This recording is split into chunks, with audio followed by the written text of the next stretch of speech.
job, my man. You're a genius. And we are live. What's going on, people?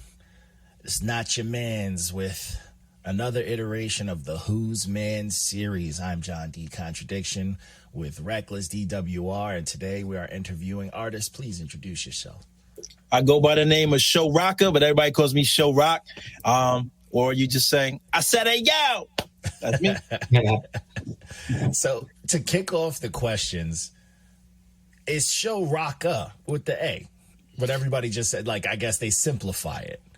Yeah, because my Instagram is actually Showrock. Mm-hmm. So I don't know they why. attached to that. Somebody else has the A, and you know, it's always been Showrocka, but my friends would just be like, yo, Showrock.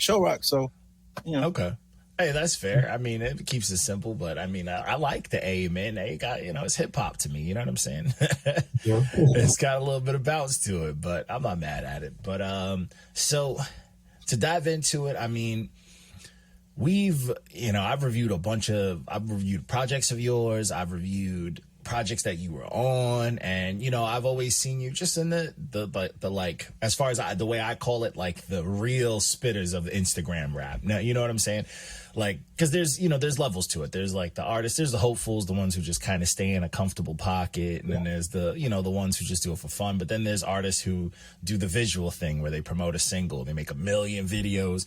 But then there's like the rappers who are just like, all right, any competition, any beat, any visibility, any live, like, I'm here, I'm gonna cook, and there's nothing that no one's gonna even try to test me. What's good, Mitch?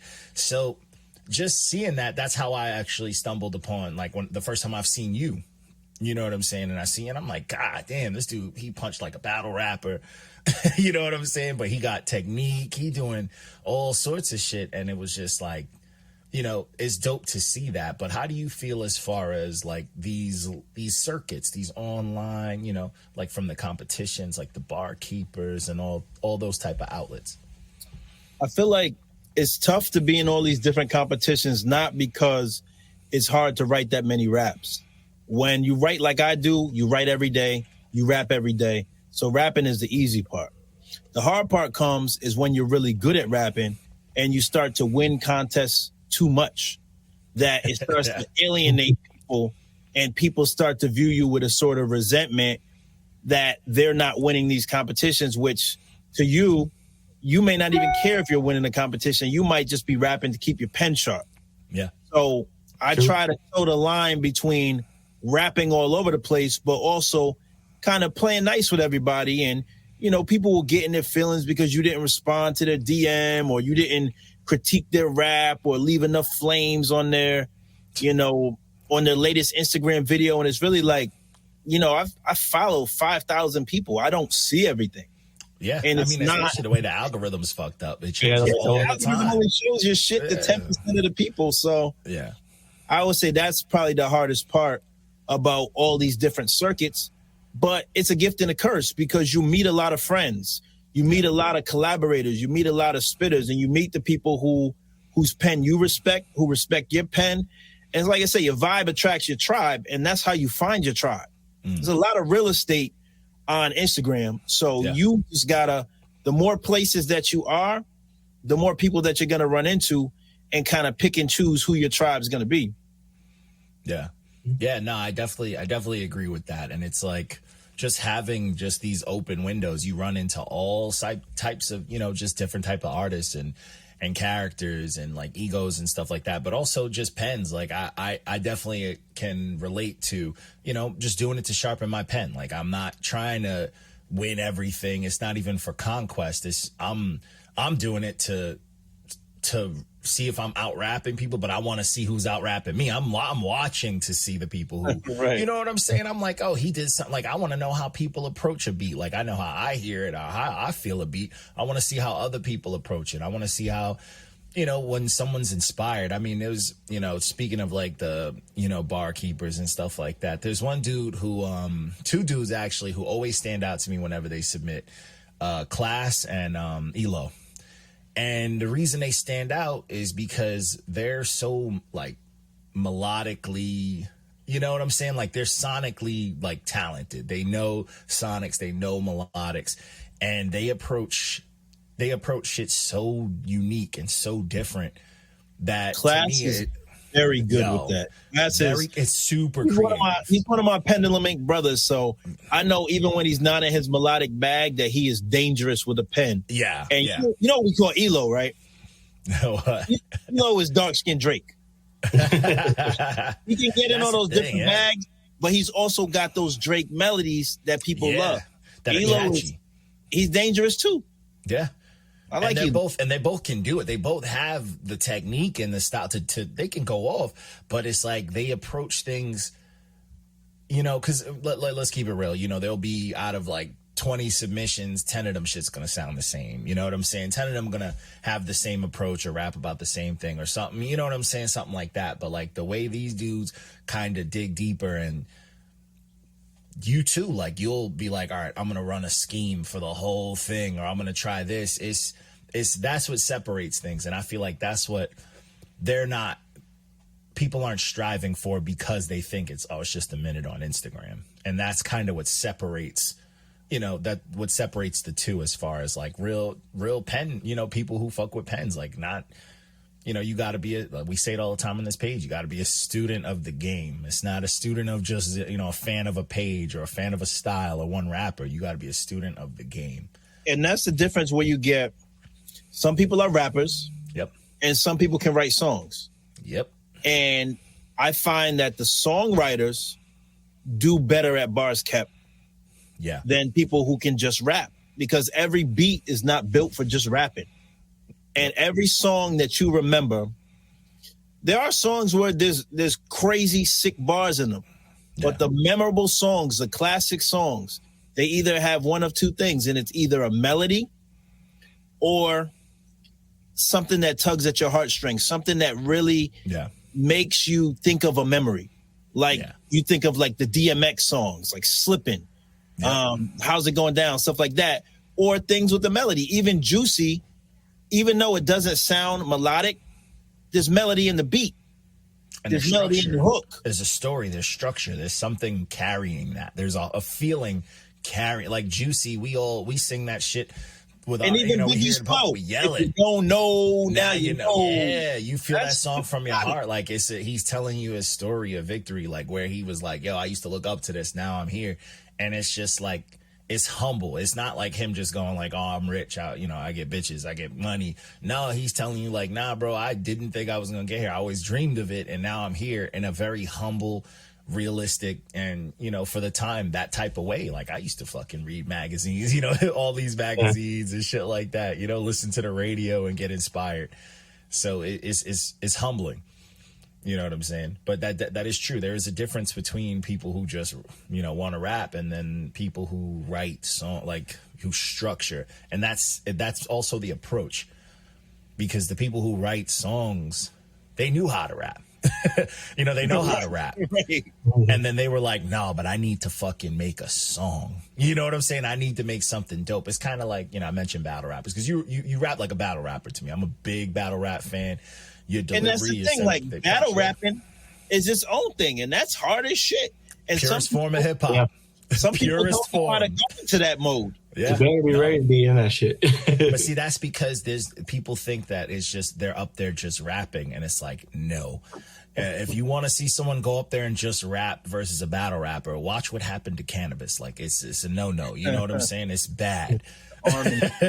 Yeah, 40 pages of rhymes, and it's just like, no, like their battle rapping to me is the purest form, because it to me has all the elements, you know, for the most part, besides, you know, b-boy, but not even. It has, you know, it has the fucking controlling the crowd. It has, you gotta dress right, or someone's gonna cook you up with a rebuttal. You know what I'm saying? You gotta fucking deliver. You gotta put on a show on top of having the raps. And it's everything. I'm gonna probably get crucified for saying this because, you know, it's a hot take, but hey, I feel like battle rap is where lyricism went when the South took over hip hop. Facts. So there was like a very long period of time where, starting with like the Snap era and even the Cash Money, when it got pop, when it turned pop, it wasn't lyrical. Like they were everything was about the vibe. But battle rap kept that element of not only the competitive spirit that rap was birthed from, Yep. but also the wordplay, the lyricism. I sometimes don't watch battle rap just because I don't want it to fuck up a bar that I could have came up with.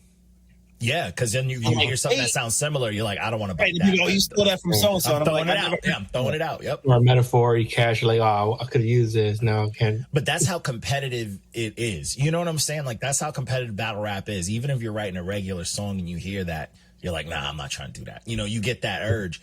But it's also one thing that, like, battle rap really does also showcase is not just that, like, that hunger or that it's the preparation.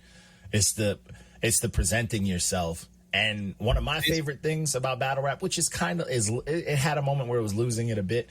It represented to me what hip hop has always represented with me growing up is it, depending on your styles and whatnot, you represent where you're from.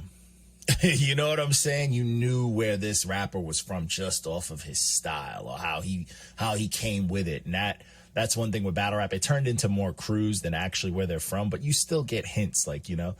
I look at battle rap like there's a lot of people that can rap, right? I could go into my phone and pull 6 elite lyricists up and we could just battle each other. But the way that I walk into a room and I said, hey, yo, is like Razor Ramon walking in with a toothpick. I look at battle rap like wrestling. Because everybody's got their own theme. Everybody's got their own thing. Suge is tapping pockets and bumping people around. Yep. You know, you've got Chess known to choke. You got Lux DNA and them rebuttaling. Yeah, everybody's got their own thing. Like, you know, DNA is they got finishing moves. Like, right, exactly. Yeah, Twerk brought that out. New Jersey Twerk was the one who really highlighted it. The whole, you know, madness. I clap you in a coma. It's a finishing move. Everybody fucking sings along to. We wait for it. You know, shit like that. Bars. Something you gotta deal with. Yeah, it's a special. It really is wrestling. Like, that shit is exciting, and we all at the moment. Most of us guys, we grew up watching wrestling when we were little kids. Like, we love that shit. So this fucking childhood bridge with something else that we love, being it hip hop. So it's like, why wouldn't we love it? Yeah, definitely. Mitch, you can't rap though. Yo, shout out to the Underground. Shout out. What to up, Mitch? But yeah, no, like, and that's the thing too. Like, everybody, you know, you see wrestling, but then you watch. Now, growing up, we watch all them documentaries on our favorite. We're like, not everybody can wrestle, bro. You know what I'm saying? Not everybody can wrestle. I remember watching that whole shit with Goldberg and William Regal, and they were like, "Yo, Regal, he's a tough dude." And then Regal was like, "Yo, the first 2 seconds, I realized he don't got a wrestling background," and he fucked him up. You ever watch Dark Side of the Ring? Yeah. That's just crazy. But that's the makes me like some of these guys even more. It makes you relate to them more, you know. Like, they were human, like they was getting busy. They had teams just like we got our team. They had vices. Yeah, facts. No, but that shit is dope. Like that, but that's how, like, hip hop, and I feel like now, you know what I'm saying? If every single body is a fucking mediocre draw the, like, right at the line rapper or wrestler, it's inflated. You know what I'm saying? Then where's the fun? Where's the competitiveness? Where's the next champion, or who's trying to be the next champion if everybody's trying to have fun? Even if everybody was whack, right? No. Or even if everybody was wild mid, like. And again, if you're from the South, you're probably gonna be mad at me. Like, look at No Limit. Like, Silk the Shocker was never good.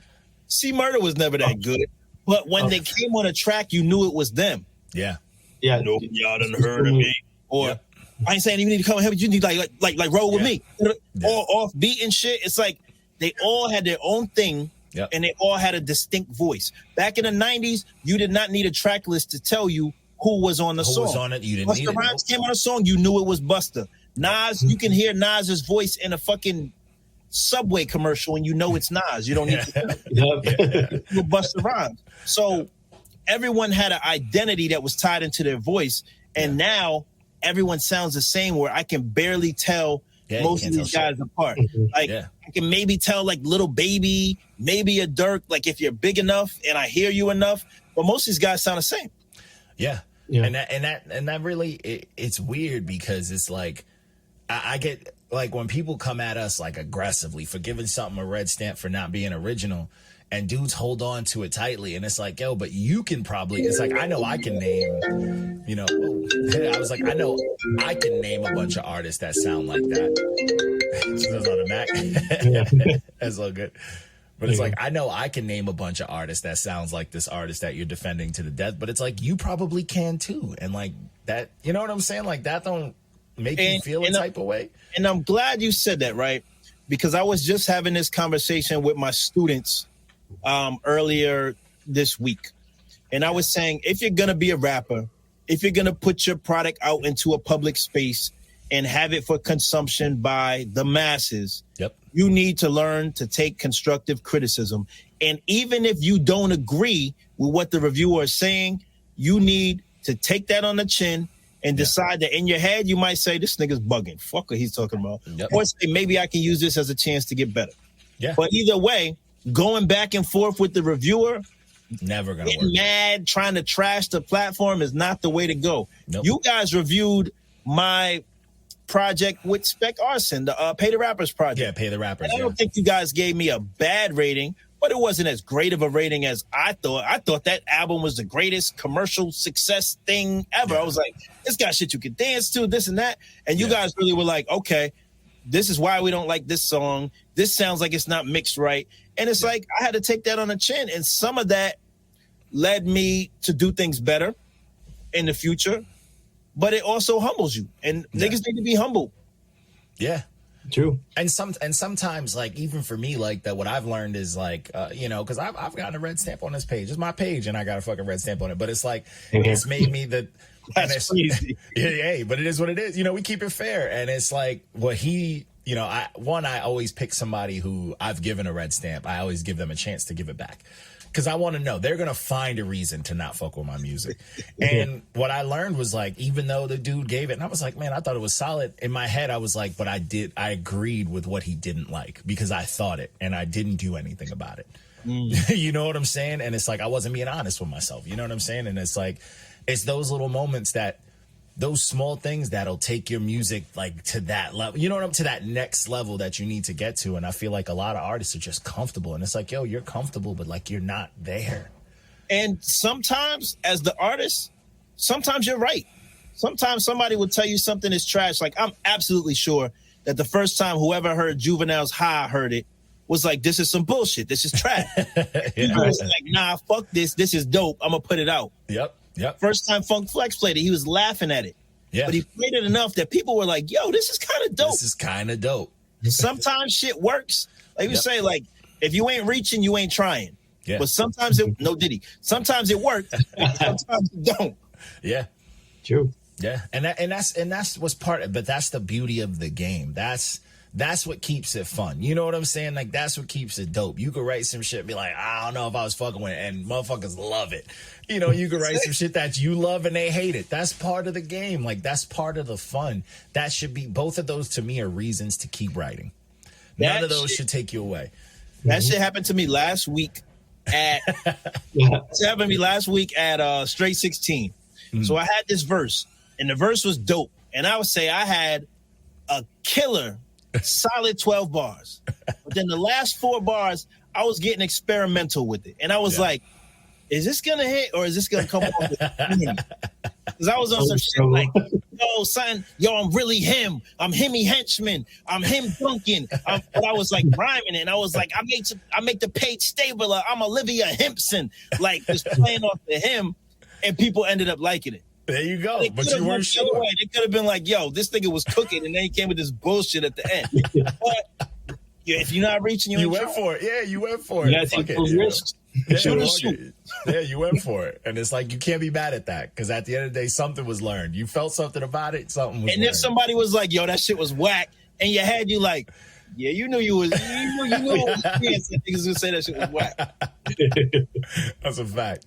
That's a fact. But yeah, I mean, that's what it all comes down to, just being honest with, you know, with your pen, being honest with yourself, and like being honest with what the fuck you rap for. You know, what's your goal, what's your purpose, and why do you do it? You know what I'm saying? You get it. It's too much fucking ego. It's too many people thinking they're cooler than they are. If your raps are really who you are as a person, then you will realize that there's a million niggas that are nice. There's a million top tier lyricists. And nobody gives a fuck. They care about the top tier lyricists whose personality speaks to them. I don't have more fans than some people just because I'm a better rapper.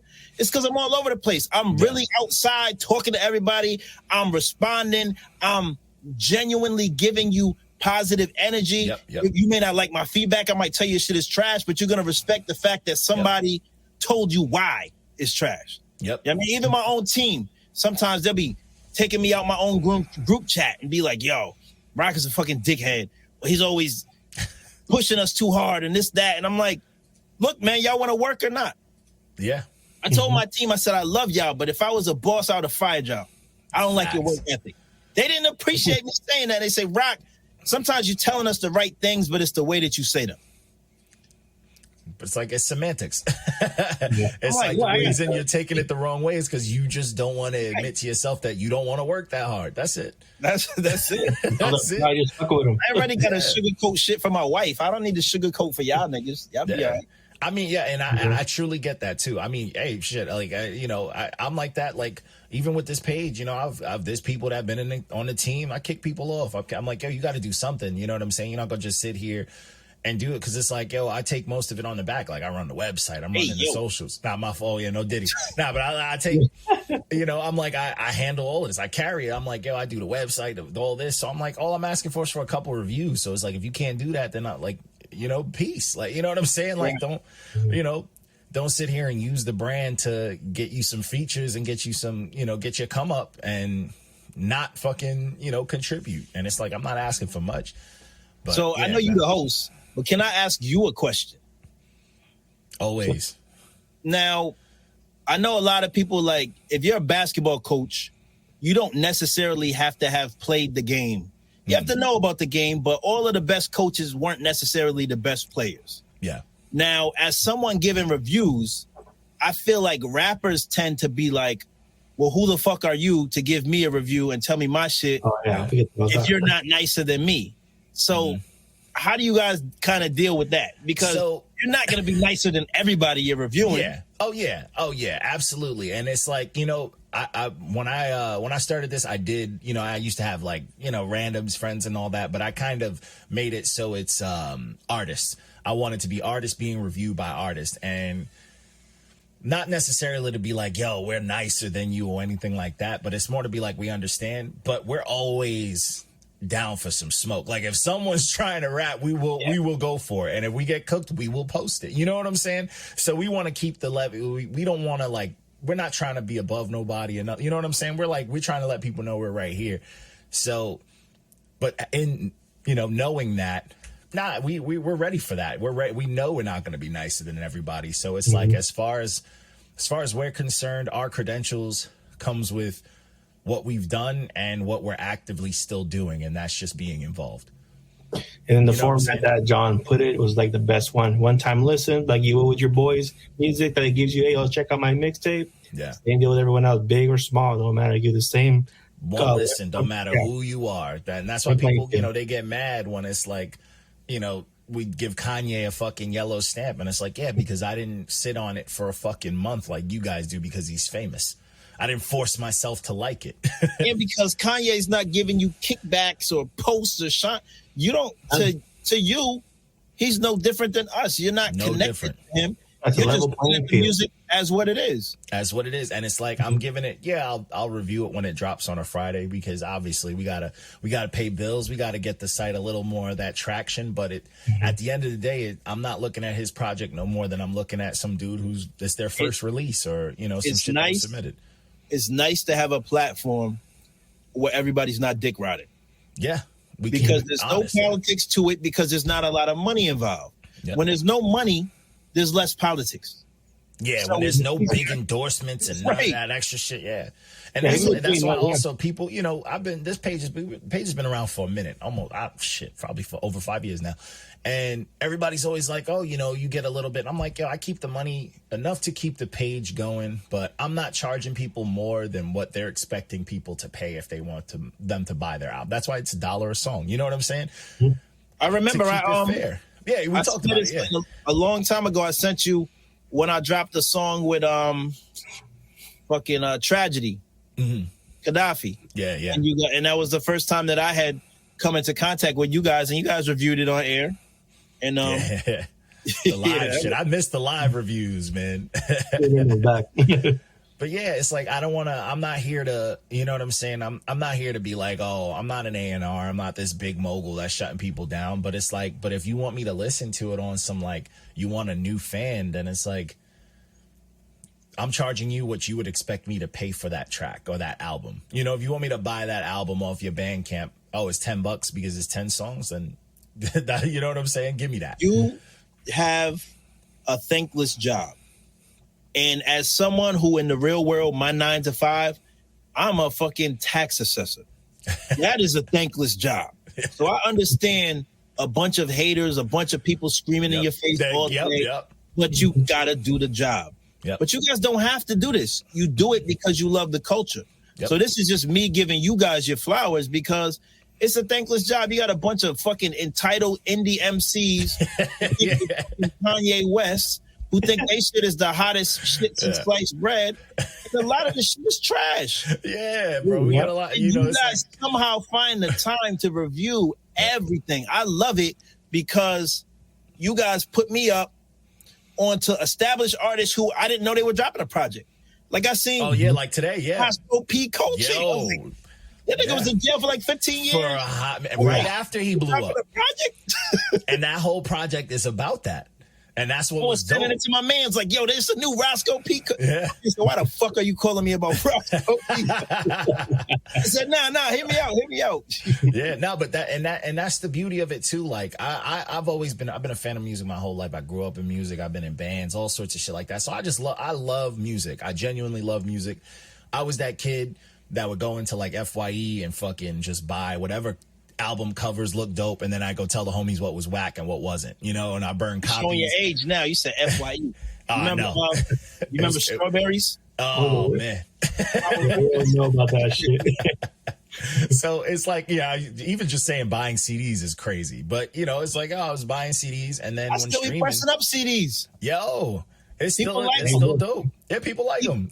Even if people don't have a CD player, right? We live in an Instagram era where nobody wants to support you. No. Nobody wants to just meet Method Man. They got to have proof that they met Method Man. Yes, they need a picture. Merch comes in. So whereas now, music is just something that everybody thinks that they just are entitled to get for free. Yep. And they can just download it anyway. They like to have something physical, even if you can't play that CD, just so you can take a picture with it on the gram and show you support it. Yep. People like having that. So, and CDs, this is just a gem for indie artists out there. CDs are cheap to make, and the profit margin is big because they're also cheap to mail. Because they're cheap, yeah. Your profit, yeah. You're profiting. It costs more money to put it on a flash drive, and it's more of a pain in the ass. Yeah. No diddy. And that's just an outlet. Like, what sucks is like the whole, you know, with the younger kids, because they don't, you know, they're knuckleheads. It's the obsession with like the streaming and shit, and it's like, yo, there's a whole bag. Like, you can get cassettes made, and like people will buy that shit, you know, and you're doubling how much it costs to make it. Even though now cassettes it's a little higher, but like cassettes a little higher than the CDs, but a little higher, but CDs are cheap. Yeah, there was no feeling, right? Like I grew up on Woo 2. Like that was my baby. I love that album, and I put it on cassettes, and I had purple tapes, and it was dope. Yep. And I had them at a show. And, you know, I think my mom was working the merch table or something. So, or my wife. No, it was my mom's. She was working the merch table and I happened to have a couple tapes that I just brought them just so I could flex a little bit. Be like, I got different shit. I got CDs, and T-shirts, and or whatever. The tapes probably sold. And a motherfucker walked by in like an 80s Lee jean jacket, fucking one of them. You remember when the Fat Boys had them raccoon hats with the tail in the back? And my man over his shoulder on a strap had a big ass boombox.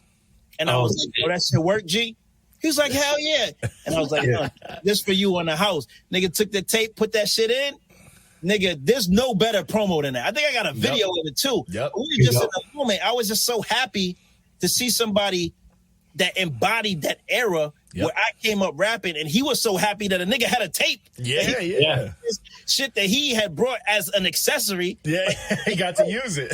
And he was like, "Oh shit, I can show niggas this new work." Yeah, you never know who has the old technology still. You can just still, give that shit to those people. It's starting to turn into like it's collectible shit. You know what I'm saying? Like it's vintage. I still got a box of tapes, some mixtapes, some fucking just like classic tapes that I had from when I was a kid. Yeah.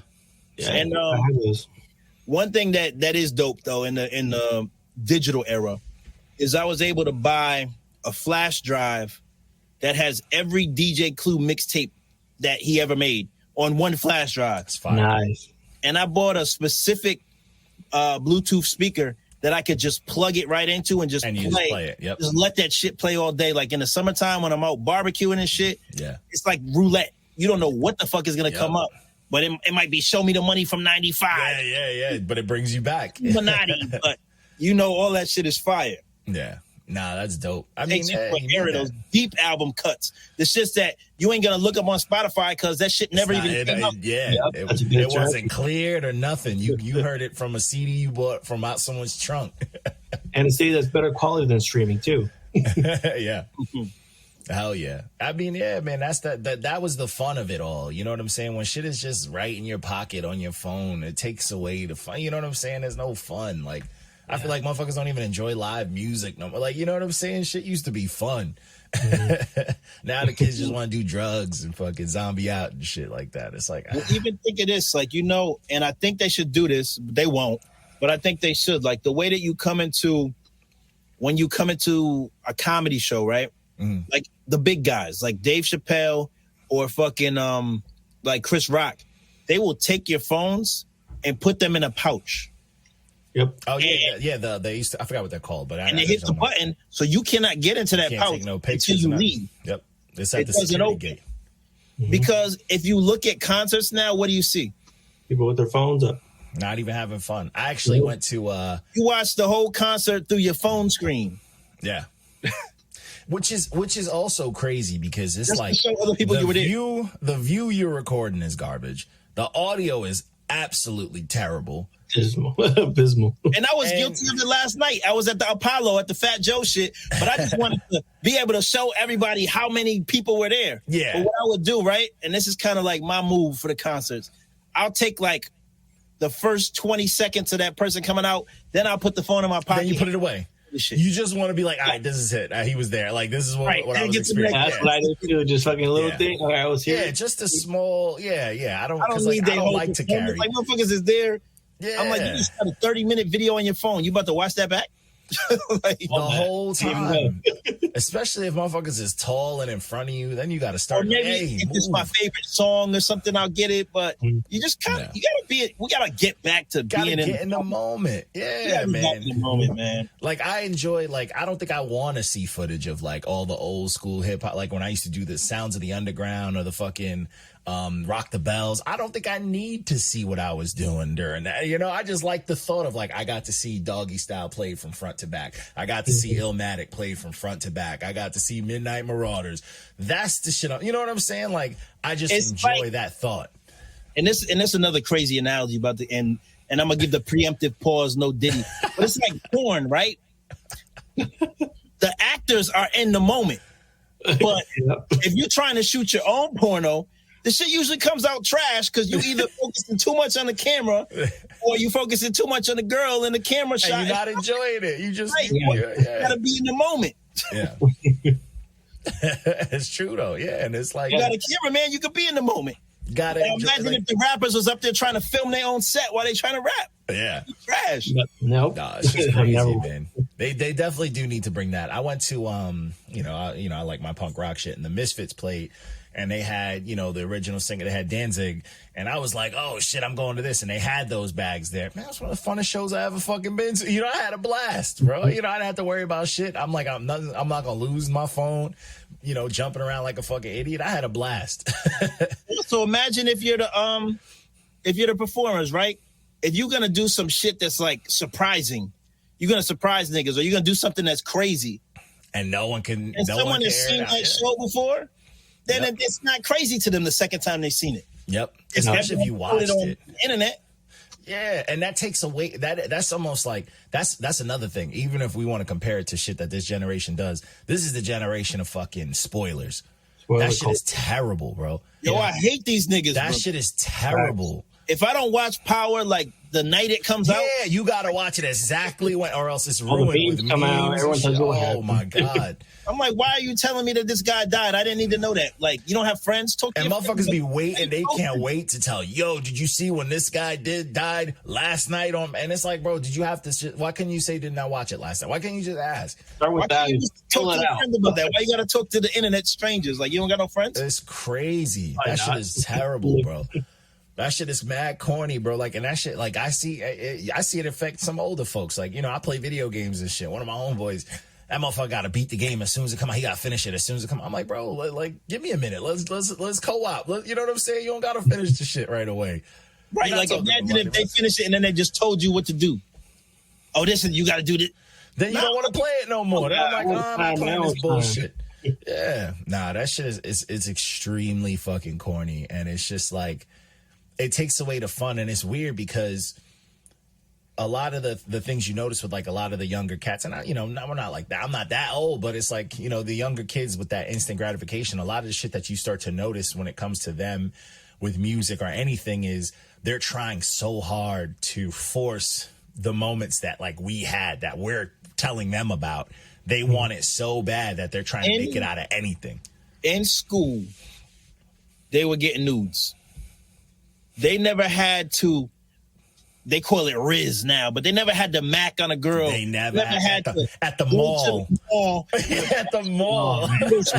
Paper and see who could come back with the most pieces of paper and numbers. They never had to get on a phone, call, have someone, hello, who is it? Can I speak to Keisha? They never had to break in that first day of school fit. And you couldn't show the world before you brought it out. You had to go to school confidently with that first day fit and see what the fuck you was working with. And look up what is the best school fit to wear. Yeah. You had to figure it out. And then you went to school and it was a gamble. It was a fucking gamble. Like you said, instant gratification. And I will say, like, there are some eras that, every era is going to think to themselves that it can't be duplicated. But I'm from an era where every night when you were in the club, the last song that they would play, at least in Connecticut or around Tri-State, the last song they would play was Akinelli's Put It in Your Mouth. Yeah, we old. The moment that you heard, since my baby loved me, that's when you knew that the club the lights was about to come on in a minute. That was just the thing. That was your last moment.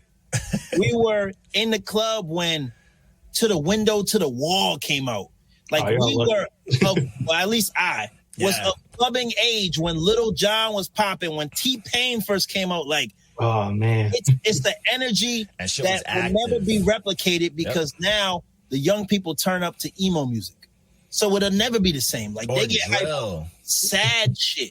Or drill. It's sad shit or drill. There's no in between. It's just extreme. You know what my problem with crazy dances. And what drugs you take? My problem with drill is it's a bunch of niggas dancing for a bunch of niggas. Yeah. There are no women present when people are doing all these drill dances. We were in the club trying to dance with women. Yep. We were in a club trying to pull chicks. We weren't in a club trying to dance battle each other. This ain't that's their shit. Yeah, that's a fact. We were trying to dance with girls. We was trying to get grinded on, man. We was trying to have gangster. fun. They want to be shooting each other over over drill rap. Yeah, man. It got that post. It got drill to me as that post up energy back when you be in the club and it was always dudes at the bar just posted up and you knew yeah, you know, that's their shit because they couldn't dance or like they got shut down. But they wanted to be here. Yeah, nah, man, that shit it's very real, bro, and it's like. Even in our era, the mad dudes was fun. Like, you had Onyx. I was mad all the time. Throwing elbows. Be mad and have fun. Yeah, they was waiting for movements to come out. We was wilding out, but we was smiling. We wasn't wilding out trying to kill each other. Yeah. That's because dudes that's just how they rolled. They had an image. They weren't insecure. You know, they weren't like those insecure young cats who just want to shoot and go out just to, you know, be on some bullshit. Because we used to have to get beat up. And then you either had to come back and fight again, or you went and got more people and came back and jumped somebody. It wasn't, I got beat up, my ego's so bruised that now we ready to kill you. Yeah, I'm ready to risk my whole life, my freedom. We're coming into a tragedy. Because you was embarrassed for 10 minutes. That's a fucking, that is a super fucking fact. I feel like everyone, this generation no one's been punched in the face. You know what it is, though? Because when we got punched in the face, everybody at school heard about it word of mouth. Yep. When they get punched in the face, it's on video and they got to relive it, and it's on social media and it never dies. When we was getting bullied at school, if you got bullied at school, you got to go home and it was over. Mm-hmm. Right? Yeah. With social media and everything being connected, cell phones, mini computers in your pocket, you're being bullied 24 hours a day. Yep. It never goes away. So I'm not going to compare our generation to them there, even though it's soft, but they are dealing with different things that we dealt with. Yeah, they get a more direct. They're dealing with the embarrassment on a whole new different level. Yeah, but I still think they soft. Yeah, they're still soft. But I mean, that's the thing. I mean, you know, that's the thing too. We got made fun of in person. You know, we got cooked in person. They soft, but they killers. Like, they don't respect life. They soft, but they will shoot you. That's because that's because nothing's real. You know, nothing's real. Yeah. They're not mingling with real human. You know what I'm saying? Like, nothing's real to them. There's nothing worse. They say that there's nothing worse than an ignorant nigga with a gun. I disagree. An emotional nigga. Yeah, I was about to say, nothing's worse than an insecure dude with a gun. You know what I'm saying? Like, we got a whole generation full of them now. Yeah, because they don't know how to. You know, they just follow instructions, and it's toxic. It's because they grew up playing soccer with no goalie. Indoor soccer, bro. They don't. For real. Like, that's the thing. Like, when I was young, the first thing you play is soccer because it's cheap, and then you poor. You don't gotta buy nothing. And if you don't have a basketball hoop, you play soccer. It's motor skills. Now, somewhere along the line, they said, well, it hurts kids' pride too much to think they're gonna have a shot, and then the goalie blocks it. So they took goalies out of little kids soccer. That's that participation award shit. Ain't soccer no more. They got participations award. They got rid of dodgeball. Like, these are foundations. You're setting them up for failure. Yeah, these are foundations. Like, you don't know how to move fast on your feet till that dodgeball make that ping when that shit hits you, and you're like, I gotta get the fuck away from that. Dodgeball, you ever play suicide with the tennis ball? Oh, man, hell yeah. Hell yeah. They're not built for that. Yeah, they're not built for that. Yeah, they're not built for that. Nah, man, it's very true. It is very true. But damn, that was a long ass tangent. But so I do want to talk music too, though. So, so before we get into like the new, you know, I know you got something upcoming you want to talk about, but I want to talk about the album that you dropped recently, the one that I reviewed. This album's for Black people. So let's dive into that. Yeah. What was the reasoning behind that? What did you need? Like, what brought the need to be like, yo, I need to drop this? Okay, so I had said, I forget why I said it, but I was like, if you do something for me, I will give whoever does it a free feature, right? Mm-hmm. And I don't remember what it was. It was just something I wanted people to do at the time. And you know me, I write a lot, so it's not nothing for me to drop a feature for somebody. Yeah.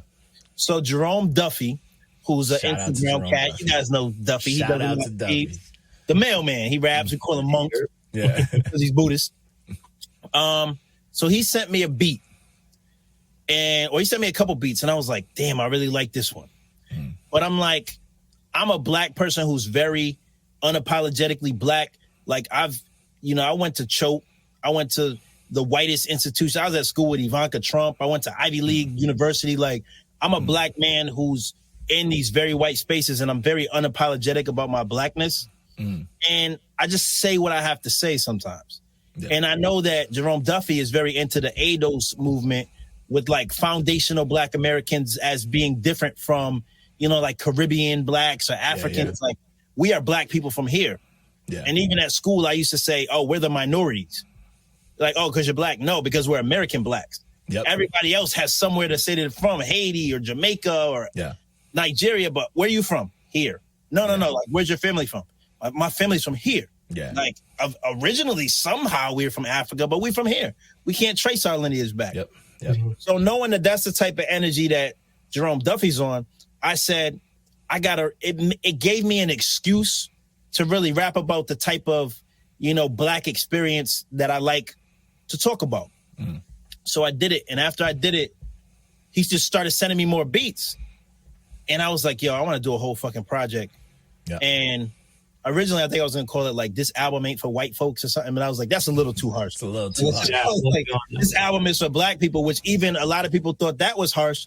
But, you know, I'm black, so fuck it. If you don't like it, then that's your problem. Yeah, that's your that's your white tears to drink. Like, I don't care. Yeah. So, and that was it. And it's just like the beats were very soulful. And I said, I'm going to just put this project on Bandcamp. And I ended up putting one of the singles on Spotify just because I had a feature by Rusty Jux. And I'm like, if I'm paying niggas for features, like, I'm at least make use of their name and get it on streaming. And I wanted people who didn't want to pay to at least hear, you know, what type of energy the project was on. And it ended up being very well received from white people, black people, Puerto Ricans. I even had a friend of mine, Jay Roberts, who's a white Canadian Irishman. Yeah, we rock with Jay Roberts. But his wife or fiance, she's black, and he has like black stepkids. And he says, I know this album isn't really for me. He's like, but it was very good rhyming on it. And I felt like there were things that my kids could relate to that they needed to hear. And there's no better compliment than to say, like, this is something that young black men need to hear. It's necessary, Yeah. So for me, I was like, I don't give a fuck if this doesn't sell anything. My soul is right. Yeah. My soul needed to put this out, and it's out, and I'm happy no matter how it does. And it actually ended up doing pretty well. Yeah.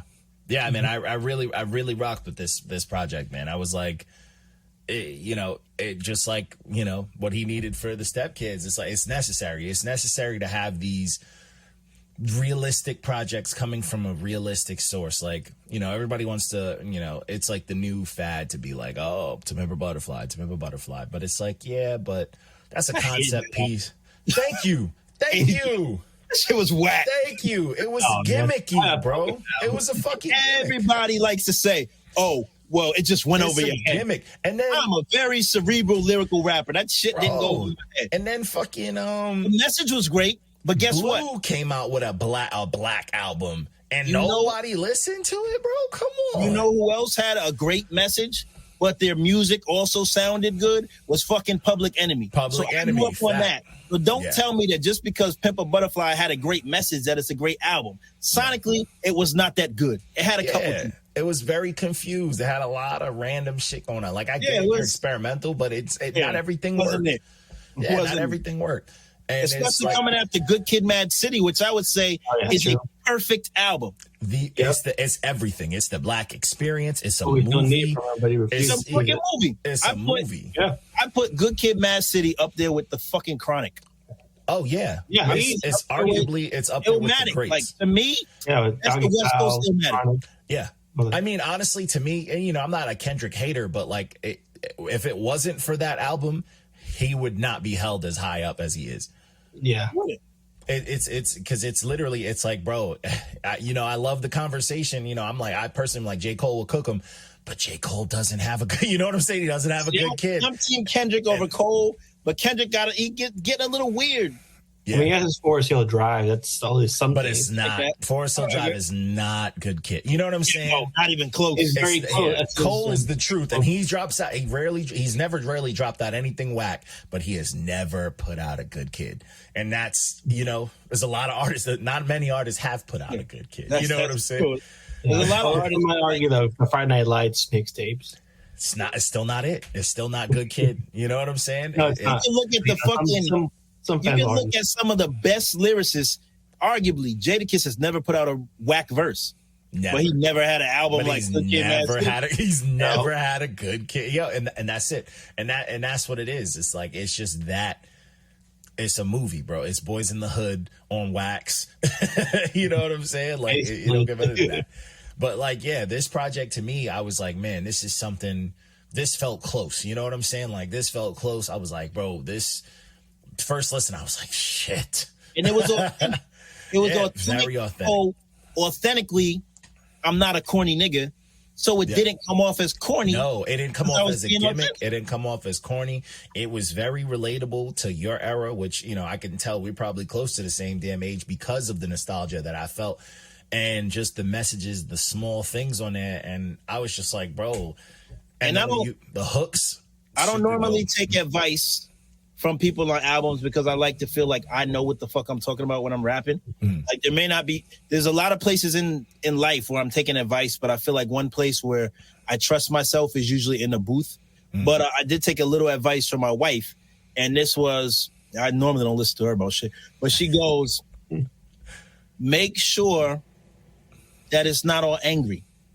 Yeah. She said, you don't want to come off as an angry black man. She's like, you say you want to talk about the black experience, so talk about all sides of it. Yeah. And that's how, even in that song, The Black Album, I said, talk about the black experience, the struggle, the joy, the pain we maintain. I'm talking that album. Like the joys, the pains, like shit that only black people know, like the smell of a fucking relaxer, the smell of a fucking curling iron, like the pink lotion in the bottle, the cookie tins that don't got no cookies because they got fucking safety pins and shit.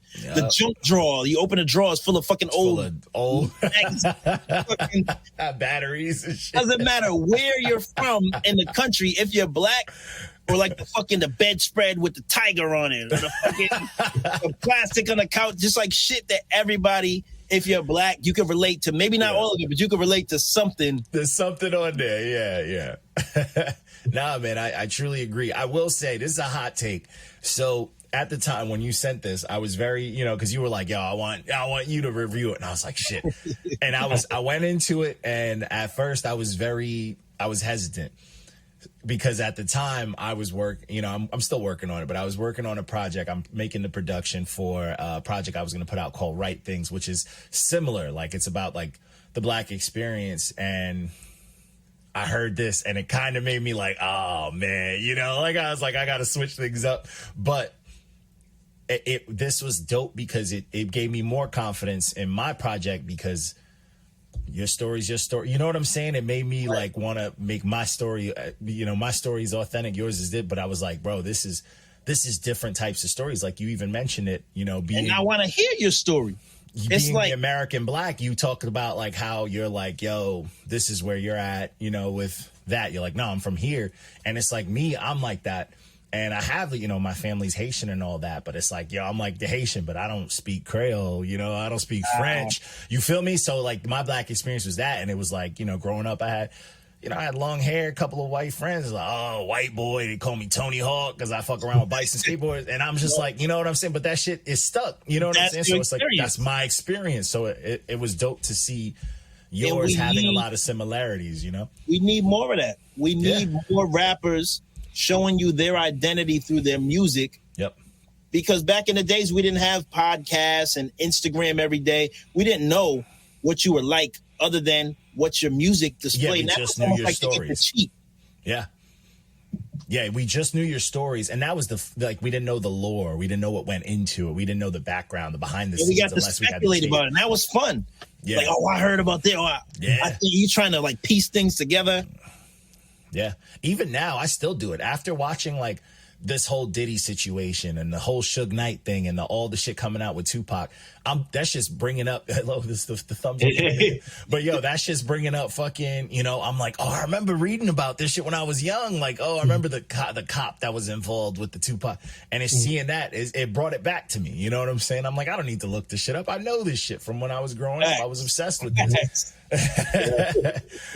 But that is those things, man. It's I get practice to that shit now. Like I'll be watching like 2-hour long podcasts about how the King Von beef started and how I just watched a documentary about that. Still thanks to disciples and who got murdered on. I'm like, I'm not from Chicago. Why do I give a fuck about this gang lore? But this shit is just like the same way that us black people seem to be fucking attracted to the same TV shows and movies, like 10 different versions of Power, but we can watch all the motherfuckers because we love this shit.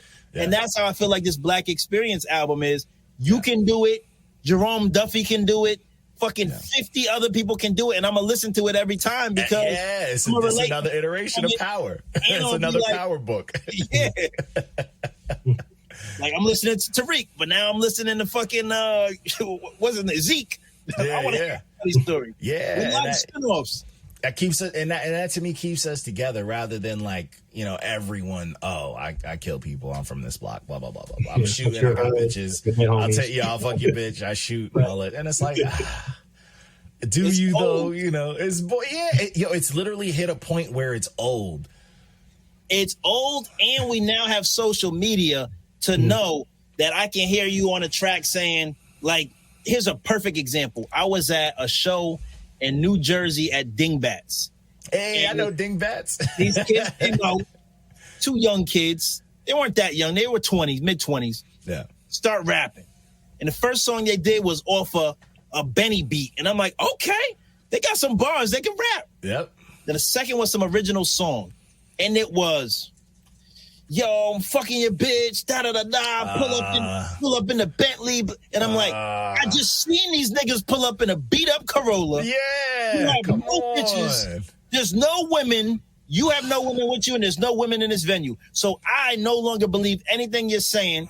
You're 113 pounds soaking wet, talking about who you're going to knock the fuck out. You're talking about ice on my neck. You don't have on a chain. Like, oh, man, that's corny. Rap, you can embellish, but you cannot just lie.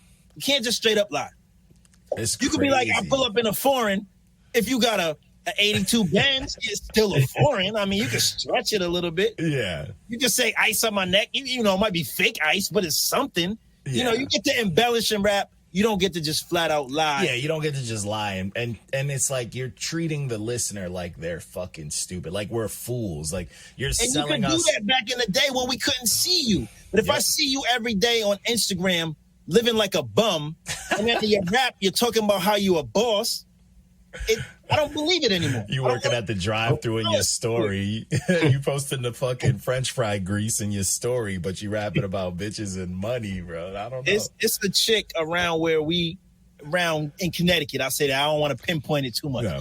Chick in Connecticut, Insta model, baddie. If you look at her shit, she in the club, bottle service, this, that. Bad. She bad. But she live above the gas station convenience store in the attic. Like, you not a boss. Like, it sound good, looks good to these people on Instagram, but when I see you at the bus, another one.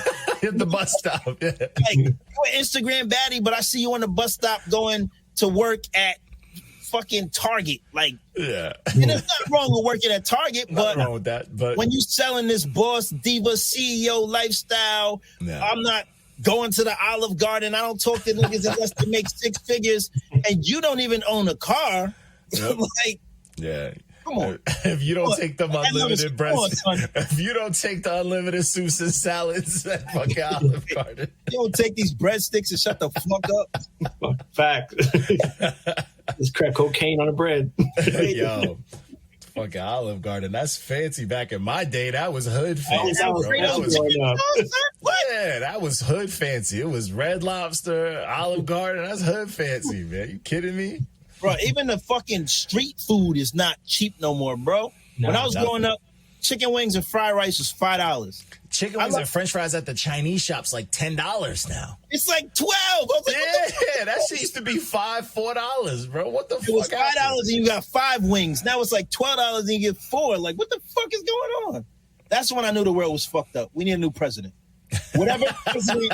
We need a young president. Understands what we feel. Fried rice back down to $5. That's who I'm voting for. Yeah, fact. Even the halal carts is making me break 10s and 20s now. Like, what happened? I just came And it's only 2 people in my house. I just came back from Popeyes and that shit was $30. What? Bro. Chicken and some fries, $30 from Popeyes. Should have went to Olive Garden. Yeah, at that point, right? You should have went to Olive Garden. Yeah. At least I get salad and breadsticks. Yeah, unlimited shit. That's crazy. Really is. So I got a question for y'all. So, what do you feel is your high point in your career? Or do you think you haven't hit your like peak yet? You know what I'm saying? Like, what do you think is the best part of a moment of your career so far? I have a lot of things that I'm proud of personally, but I don't think I've hit my peak, and I don't know what I want my peak to be yet. Mm-hmm. You know, I'm just as a 40 plus as of today. Today's my birthday. I turned 41. Hey, so happy birthday. Thank you. So as a 41-year-old man, I'm trying to find my space in hip hop, and I'm enjoying making music, but I'm also enjoying teaching students about lyricism. So I don't know what my legacy is going to be yet. But I will say one of the things that I'm proud of is being the valedictorian of Pendulum Inc. because it's the world's first rap school. And while it's going to be around for a long time, there's going to be plenty of valedictorians. There can only be one first, right? Yeah. So I'm wearing that shit like a Averex. Like that's my shit. I'm the first, and hopefully this school lasts forever, longer than me, because our motto at Pendulum Inc. is long live lyricism, which means that lyricism is going to keep living. It never died. Fuck that hip hop is dead shit. That shit didn't die. It just migrated to battle rap for a little while the South was doing this. Yeah. Doing that, and battle rappers was rapping. Then it comes back with the Kendricks and the Coles. Then they'll get bored of them, and it'll be the Sexy Reds and the Ice Spices. Then it'll come back to everything comes back around again. People wear bell bottoms. Then they go to skinny jeans. Then they go to baggy. Then they're back to skinny. Then they're back to bell. Everything is circular. Everything is cyclical. And music's no different. That's very true. It always comes back some waves. You know what I'm saying? The same songs keep made over and over again. And, you know, it doesn't stop. That's how you know we're getting old, when the shits that was remakes that our parents call old are now getting remade again. Yep. And, like, I'm thinking, oh, shit, Nelly on the radio's getting hot here. And then NLE Chopper comes on. Yeah, you know what the fuck? Yeah, that's true. That should be confusing. That should be confusing as hell. But yeah, that's true. Yeah, dude. And can you name me your top 5 favorite rappers of all time, and also name me 5 artists that you feel are nice when it comes to, like, you know, when you do like competitive stuff on Instagram or whatever, you know what I'm saying? Nice. The dog or whatever it has. Nice. I like this. So the unsigned guys, the indie guys. All right, so top 5 rappers, boom. Nas, Tupac, Biggie, Hove. And that number 5 spot is always up for grabs. And depending on how I'm feeling that day is who you're going to get. Today, I'm going to give you Cameron. And I know that's a very hot take. Yes. Killer. Big. Yo, I argue all day long with people not putting respect on Cameron. And even with Reckless, I'm always saying, I'm like, they don't remember old Cameron. Bro, I remember old Cameron. I was there. What the fuck? Cameron changes. People don't understand. Like, when Cameron does something, the world thinks it's cool. Like, the whole pause. He's cool. He's the coolest rapper. He's the coolest fucking rapper. Like, Harlem's influence is undeniable. It's what Big Daddy Kane was to the old nigga. To the old, yep. Like, he was the coolest nigga you could be. So you can love Rakim, but Big Daddy Kane, you know. Those are my 5. In terms of underground or Instagram, we going Instagram or underground? We want to do Instagram because we did bring up a lot of the circuits on there. Anselu. Hell yeah. I think Anselu is dead nice. Also, happy birthday to him. Him share a birthday. That's how the Dear Aries project came about, because we share the same birthday. Happy birthday. So Anselu, damn. I don't want to just name everybody that's in my own fucking clique, but I just happen to be Pony C. Just say Pony C. That's it. It's just Pony C. Yeah, where's everybody? Anselu, Spec Arson. Yeah, Spec's nice. For different reasons. Spec is like a battle-wise. Spec will take your fucking dome off. Pause. No Diddy.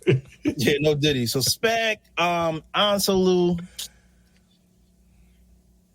can I use Star and Life as one person? Yeah. Because when they are together, they're it's dangerous. Yeah, it's fucking dangerous. I like them both solo, but together is where they really shine. Yeah, they go crazy. And then trying to step outside of my crew. It's some nice guys in Pendulum. Instagram, like who? I'm trying to look at it this way, like who would I be scared, or who would I feel like I have to take extra time writing against? Like whose submissions when you see it, you're like, oh yeah, this makes me want to write. Like, oh okay, they dropped one. I gotta write. Usually, to be honest, it's Anselu that makes me want to write. Yeah. He'll say some shit and I'll be like, damn, I wish I thought of that. Like, let me get my fucking pen. He always got some slick shit. And he always drop his like real late, like right before it's over. So it's like you really gotta you gotta have time. Shit before it drops his. Yeah. Not in my 5, but Royalty is somebody who makes me want to write. Because he has mastered the art of real life bars. Yeah. Like blue collar bars, but he makes it sound like it's so natural. Yeah. And there's always a gem to be taken from what he's saying. Like he'll tell you about his day or tell you about how he's feeling, but there's always a gem and always like some positivity coming out of it. So he always makes me want to write too. Yeah, but 1000%. Yeah, Anselu Spec, dangerous, right? And I know, Aida. I'm scared of her. Alligator. Scared of her ass. Yeah. Nah, I don't want them problems. Yeah, she's fucking dead nice. Yep, super nice.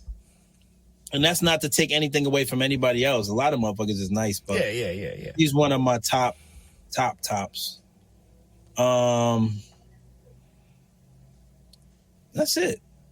Hey, I mean, there's plenty of people at Space 16 that get busy. And everybody gets busy in different ways. Because then most of the people I name are bars kept people, but not Spec straight 16. Yeah, those are the ones for me. Okay, all right. I'm not mad at that at all. Not a bad list right there. Yeah, not mad at all. I'm sure I'll think of some shit later, but Hey, that's what it is. You'll remember like 5 more names.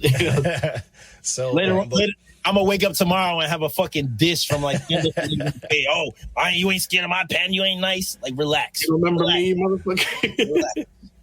Yeah, but so yeah, man. People don't realize because I be so chill now, and I be so focused on trying to bring everybody together and trying to help everybody elevate. They forget. They don't realize that in the beginning I battled fucking 3/4 of the people that are on Straight 16 already because I was on that type of energy Spec was on. As soon as somebody say my name, okay, off with his head, chop. Yep.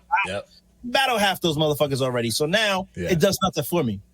Yeah. Yeah, you've done it. It's your accolade. Like I spend half my week fucking debating bars, going back and forth with fucking Mickey Factz and Chilla Jones. And I don't say that as a flex. I say that as like, that's where my headspace is at. I'm rhyming with these niggas. I'm not rhyming with fucking Joe Schmo just because he's got a chip on his shoulder and he wants to get posted earlier by dissing Showrocka. You know, I'm not gonna let you get on my stage just because you want to be here. You got to earn that. Yeah. Put some work in. Yeah. No, agreed. So, yeah, man, before we sign off and let you go free, let everybody know what you're working on. All right, so boom. That's like the typical hood shit. All right, so boom, you got to do it with your hands. Today, pre-orders drop for my newest album. It's called Manifest Destiny, and it's a joint album between myself and Mickey Factz. It is an absolute bar fest, but as we are both talented songwriters, the whole shit knocks. I'm not biased, even though I am biased. It's a great it's a great album. You will be hearing from me. I will be in your DMs. I will be knocking on your door. I will be calling because this is how we as independent artists can compete with industry artists. And the only way is by leaning on our community. And I know the algorithm only shows to 10% of people. So I also know that people will see something, scroll past it and forget about it. But people are more likely to engage with you if you say, yo, John D, did you buy my new album? and he'll be like, oh, here's a link right here. Yep. It's $6.99. I purposely made it affordable so that I don't have to have people saying, oh, I'll wait till pay. You got $7, bro. Yeah. And if you don't, I'll cash app you the $7. I just want, right now, I'm going for an iTunes spot. I want another #1 record. I want to show the students at Pendulum Inc. that it is possible to do this, and I want to show them how they can do it. Yeah. So for me, $7 doesn't matter. If you're telling me the only thing stopping you from buying my album is that you don't have $6.99, well, then buy it and I will reimburse you on the spot. I don't care. It's just I want people to support. Yeah. Same way that I support people. And I'm sorry if this is a little bit long-winded. I used to be that guy who's like, I don't want to be begging. You know, I feel bad about this. But people don't feel bad about asking me for my time every day during the week. Oh, can you critique this? Oh, can you listen? Can you comment? Can you share? Can you check this out? Or, oh, my kid is selling Girl Scout cookies. Or, oh, I got Super Bowl squares. And I support everyone. I don't have kids. So these are my kids. Buy my album. You know, I'm asking you, you come to my house when it's fucking barbecue season. You come to my house, can I have a cigar? Oh, can I have a beer? Boom, here you go. I'm a very generous person. So all I'm asking is that the energy is reciprocated and I'm bringing the community in. The same way that I help y'all, help me. Buy the album. $6.99. Yeah, shout out to that, man. Yeah, you got to let me know. You said wings and fried rice. Yo, facts. You got to link me to the pre-order. I didn't know the pre-order dropped today. You got to link me to that. Get on that right away. And I've been telling people, look, if you don't have an iPhone, if you don't have a MacBook, your kids probably got an iPad. Somebody got something from Apple. Somebody was something. No, that's a fact. Nah, man, that's super dope, man. Yo, well, we appreciate you chopping it up with us. Let everybody know where to follow you and all that good stuff, man. On Instagram, it is at Showrocka, SHOWROCK. If you go into Google or if you go into any of your favorite music listening devices, it's Showrocka with the A at the end. And this week, I'm dropping the first video off of this project. It's a song called Things the Facts Show. It's myself and Mickey Factz. We got some celebrity cameos in there, people that was popping in. So, yeah, a lot of people did me some favors, and you guys are going to love the video. You guys are really going to love this album. And make sure, if you can, spare $6.99. There you go. Drop that pre-order and help an independent artist get to #1, and I'll be sure to return the favor. Hey, no doubt, man. We really appreciate that, man. This was super dope.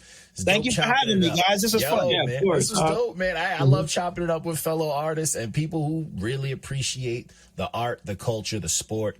So this will never not be fun when that's involved. So I appreciate it, man.